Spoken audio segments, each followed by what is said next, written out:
Jadi pelatihan itu ya kadang-kadang memang dari yang dasar ya, soal ada jurnalistik, ada pelatihan fotografi dari smartphone gitu kan, masuk pelatihan vlog. Ini yang kemarin itu pada awal sama itu sudah dilakukan.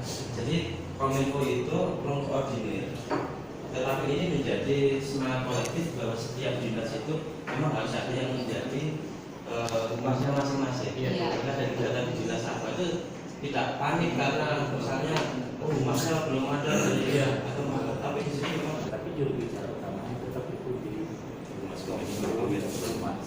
itu memang sudah Pak Gubernur, termasuk juga untuk program-program nanti disinergikan. Nah, tinggal lagi terjemahan di lapangan. Nah, kalau masalah iklan, Pak, iklan pelatihan video bisa dikatakan di tahun 2019 tidak ada.